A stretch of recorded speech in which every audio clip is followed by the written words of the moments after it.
So it's my first Meerkat. My very first one. Thanks for... I have 2 people. How cool is that? Well, oh, he just left. Oh. Darn. Maybe I'm boring. Oh, he's back. Maybe his internet's bad too. I know, right? So my first Meerkat, I was just kind of giving this a try. If you know who I am, or if it's your first time here, I'm Dr. Yvonka, board-certified clinical sexologist. I've been doing the periscopes lately, and so this is the first shot at Meerkat. And we'll be doing a few things here in the future if you're new. We'll be doing some interviews, we'll take some call-ins, and just kind of have an opportunity to talk to people and just talk about a variety of things as far as sex is concerned. So any questions or suggestions you have, I don't know if this is similar to Periscope, but I think you can go there in the chat, and I can also, what's kind of neat, I can share information with you guys too, which is cool. Straight up pictures. Man, people dropping like flies in this room. So this is boring, but this is my very, very first time, and I really just wanted to check it out. So I'm happy that I even have, four people. Woohoo! Picking up like flies. Wow, that was cool. I'm just kidding. Ev is my assistant, and he's been helping me out. Hello. There's Ev. So he's kind of my right-hand man in all of this. I have a left hand, too. He has a left hand. You have a left hand? Sometimes. Well, they do say that if you... Today is Masturbation Monday.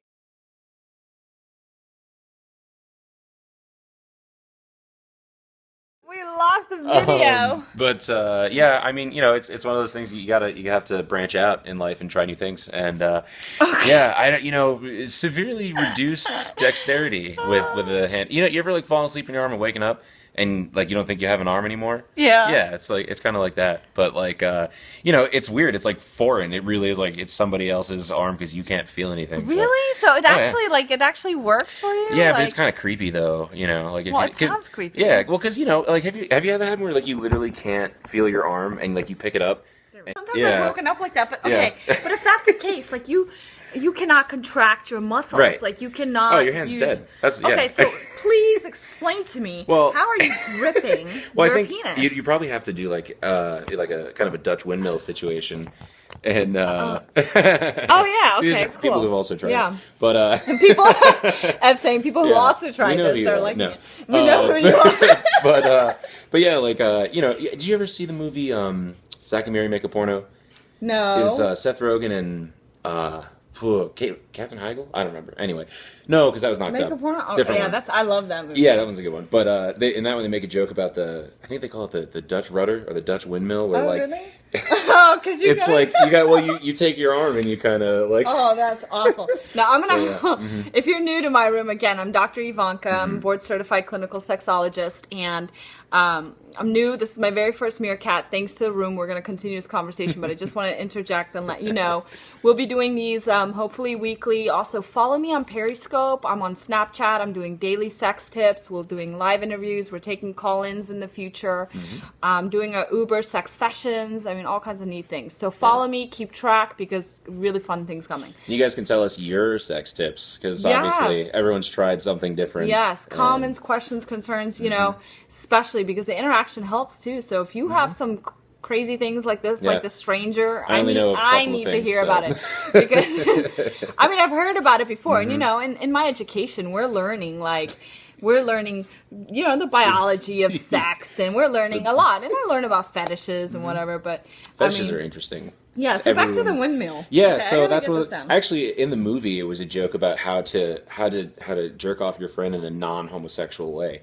Because he's got his hand, and you take his hand and you move it for him, and that's not, according to the movie, that's not gay sex. But this is not gay sex. That's the whole thing. But then, so I imagine that's what you'd have to do for the stranger, because your hand is dead. It's meat. It's just. But that's the thing. Like, you can't actually use your muscles. So how are you grasping your penis? I guess maybe it's more of like a rubbing thing. Just kind of like using. I don't know. I wonder if you can like prop it. Yeah, probably. If you can prop it. Maybe it's like a two-hand system. Like you have this hand that's just asleep. Yeah, it's like somebody else's hand, and you're kind of. And it's not the stranger. I don't know. Well, because it's like you're grabbing somebody else's hand that you can't. Because it's gonna be like. Right, exactly.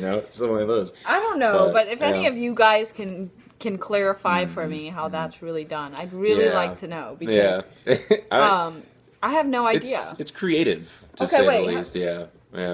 Yeah. Okay. So the stranger is what we're talking about.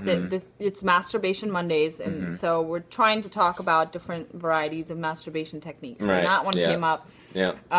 Where you sleep or sit on your hand until it's dead, and you masturbate if you're a male. So I know for females, there's just no way. There's a lot of dexterity involved. Yeah, with that, we need a whole lot more like fast. Yeah, you vibration. need very like. You really do have to have like magic hands to kind of do that well. Like you can't have lazy fingers, and it takes a lot of strength. Like it takes a lot more strength than people think. I would imagine for a guy, like it needs you need like upper body because if your hand is numb, you're gonna have to strategically place it on your penis. You're gonna have to just. You mean like a female stranger? But no, even if you're a guy. So we're trying to determine how are you gonna clasp your penis for the stranger move in masturbation. Yeah. And your muscles don't work if your arm is numb. So I'd imagine you'd probably rest it, and then you'd have to like move your shoulder to get your arm to move. Yeah. Well, and this is for guys or for girls? For guys. Oh, for guys. Maybe you could like do like a rubber band situation around the hand, and then you just have like. He sounds like he knows this all too well. I'm just an inventor. You know? Is that what that is? He's an inventor of how to. In all things. Yeah, I don't know. That could work. But, it's one of those things like you kind of, it's a golden opportunity when you wake up and you've already slept on your arm because then half the work is done for you. So you just, from there, you just take advantage of the opportunity. If any of you guys have done this, please throw me a thumbs up because I mean, I hear about it often, so I know it's one of those things. Like, how about the peanut butter with the dog? Like, oh god, I hear these things often and frequently, and so I know that they're happening. This is the point, people. We want the community to be more open about sexuality because here's the deal. Everybody has tried it. Everybody is doing it. And if they haven't already, they're thinking about it, and they might in the near future. Yeah, everyone has peanut butter and a dog. So, or if you don't have a dog, maybe your friend has a dog.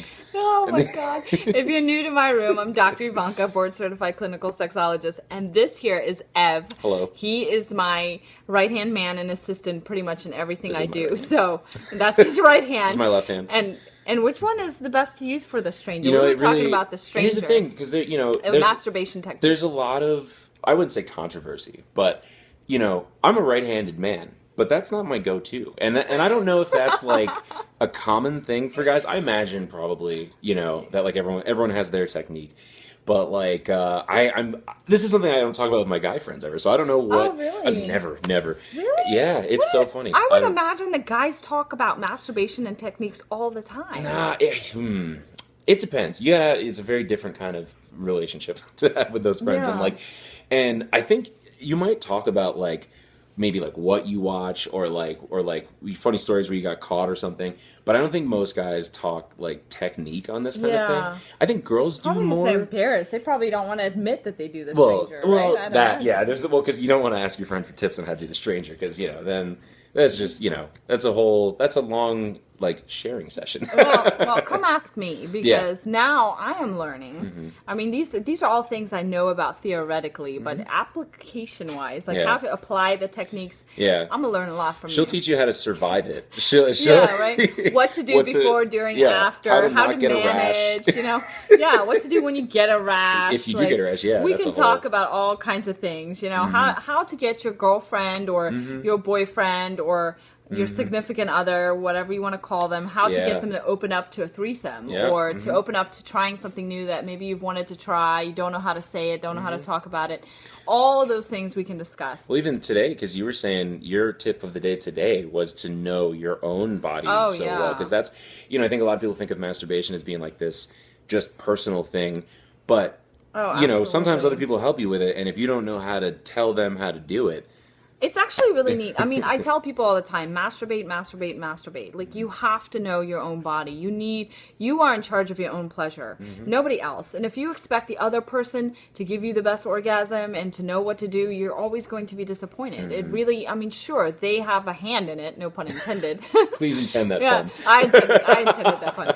So, they have a hand in it, but ultimately should be up to you. You have to be the expert tour guide of your, fun spots. Yeah. So essentially, but I think it's also kind of a neat thing to to include someone in your masturbation. Yeah. Not to make it about sex, right. like full-blown penetrative sex right. or using toys, or, I think it would be neat just to include someone during a masturbation session and showing them what to do, because but you have to know your own body, because if you don't know what's going on there, they're going to be clueless. It's and funny it's when you do end up in that situation though, and like you realize, like, after a certain point in life, like you've had this experience enough times, you know how to explain to someone. Yeah. But if that's not something you're used to, it's so funny when you're like, well, okay, it's kind of like, and you kind of need to, because like they'll have no idea. Like, you need to use these fingers like this, but not that tight, and just kind of, and they're like, I don't know. This is like a math test. This is impossible. It really, and it gets frustrating, and then you just want to give up, and then the orgasm's out the door. When the orgasm's out the door, it's just,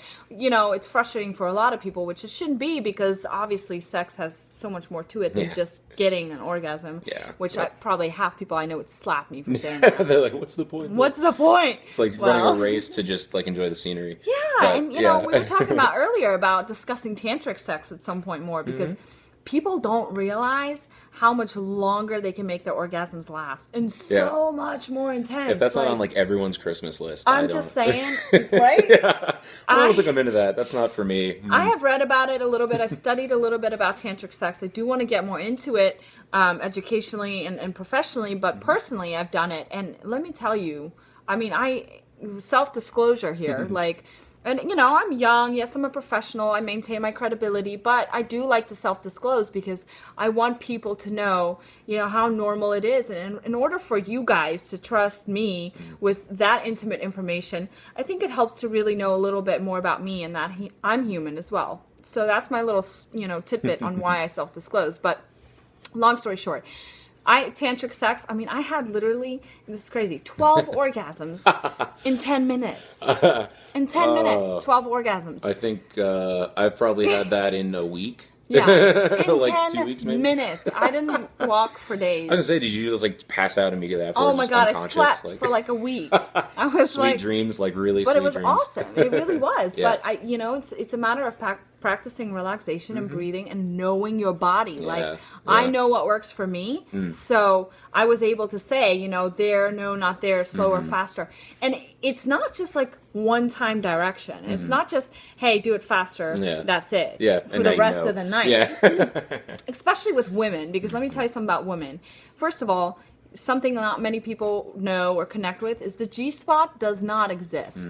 It does not exist. That's like, you just literally like ruined Santa Claus for like half of the people in this room. They're still like, they're going to be unable to sleep tonight. Devastated. But it doesn't. The G-spot does not exist. However, there is an erogenous zone, which I call the EZ zone.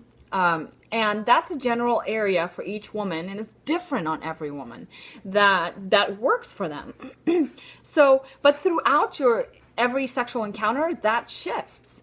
Like, that's how complicated and intricate the female body is. I mean, you males have got your issues and things, but us women are on a whole different level of intricacy. Yeah. And it shifts. So throughout any given sexual encounter, there are times where, there's one spot that works awesome. Like, you'll hit it the right way, the right speed, the right pressure, and it'll rock our world. You will know. And we'll have an orgasm. But if we're going for a second or third orgasm, it's a different spot. Yeah. It's a different pressure. It does move. It genuinely moves. It's different pressure. It's different spot, different, speed.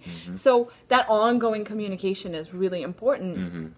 But sometimes, it's not even an orgasm. It's at any point. Yeah. So. Well, because that's another thing, too, is, it's such a nonverbal thing sometimes, because some people have a hard time, like, directing in general, and then they'll get frustrated if you don't understand. And I think, like, learning how to read what's working is important too. Yeah, that's a good point though, because I was talking to a friend the other day who said, it's important to communicate it, but the problem is too that people can't hear the information and take it well, because people's egos get hurt. Do not bring your ego in the bedroom. You bring your ego in the bedroom, you check it at the door. Yeah. Baggage check, code check, whatever. Take a number, pick pick it up later, because it really, it can cause a lot of issues. And if she's trying to communicate or he's trying to communicate, and it's like, oh, well, I'm not good enough, I'm hurting your feelings, you mentally check out. When you mentally check out, forget about it. The rest of the experience is going to be awkward. It's going to be uncomfortable. It's just not worth it. You know, be open to the suggestions and understand that it is absolutely no reflection on you as a person and how good you are at sex. It's not, because everybody is so different.